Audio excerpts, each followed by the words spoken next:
महाराष्ट्राचा। नमस्कार, मी सुद्धा संध्याकाळमध्ये आपलं सगळ्यांचं स्वागत। अंगणवाडीमध्ये पोषण आहार हा निकृष्ट दर्जाचा असल्याचा व्हिडिओ एका अंगणवाडी सेविकेने सोशल मीडियावर शेअर करत तक्रार केली होती। अशा निकृष्ट आहारावर निर्बंध घालण्याची मागणी अंगणवाडी सेविका रेश्मा पारधी यांनी केली होती। त्यामुळे रेश्मा पारधी यांचे निलंबन करण्यात आले। या निलंबनाच्या कारवाईचा खासदार डॉक्टर अमोल कोल्हे यांनी तीव्र शब्दात निषेध केला। अंगणवाडीतील आहाराच्या गुणवत्तेबाबत प्रश्न उपस्थित करणाऱ्या सेविकेवर कारवाई करणे अत्यंत दुर्दैवी असून चोरांना वाचवण्यासाठी संन्याशांना फाशी देण्याचा हा प्रकार आहे, अशी टीका डॉक्टर कोल्हे यांनी केली। जे हरभरे, वाटाणे आणि काबुली चणे अनेक शिट्ट्या देऊनही शिजत नाही, त्या आधी संबंधितांनी स्वतः खाऊन दाखवावेत, असंही त्यांनी म्हटलं। कागदपत्रांच्या आधारे सेविकेचा मार्ग चुकीचा ठरू शकतो, मात्र तिचा हेतू काय होता हे अधिक महत्त्वाचं आहे, असे डॉक्टर कोल्हे यांनी स्पष्ट केले।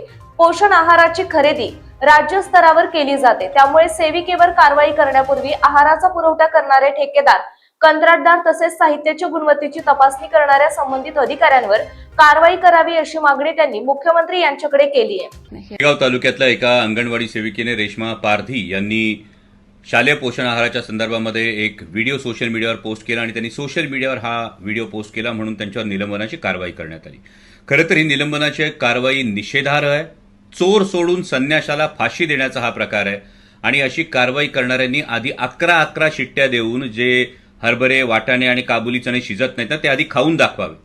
म्हणजे कदाचित कागदी घोड्यांच्या मते, कागदपत्रांच्या मते या अंगणवाडी सेविकेचा, या भगिनीचा मार्ग चुकला असेल, पण तिचा हेतू काय होता हा जास्त महत्वाचा आहे। या संपूर्ण शालेय पोषण आहाराची खरेदी राज्य स्तरावर केली जाते आणि त्यामुळं या भगिनीवर कारवाई करण्याआधी हे जे कोणी ठेकेदार आहेत, हे जे कोणी पुरवठादार, कंत्राटदार आहेत, ते पुरवठादार, कंत्राटदार आणि या शालेय पोषण आहाराच्या साहित्याच्या गुणवत्तेची तपासणी करणारे अधिकारी यांच्यावर आधी कारवाई करण्यात यावी, अशी मी माननीय मुख्यमंत्री महोदयांना विनंती करतो। आणि संध्या लाईव्ह साठी प्रतिनिधी मंगेश पाटे, आंबेगाव।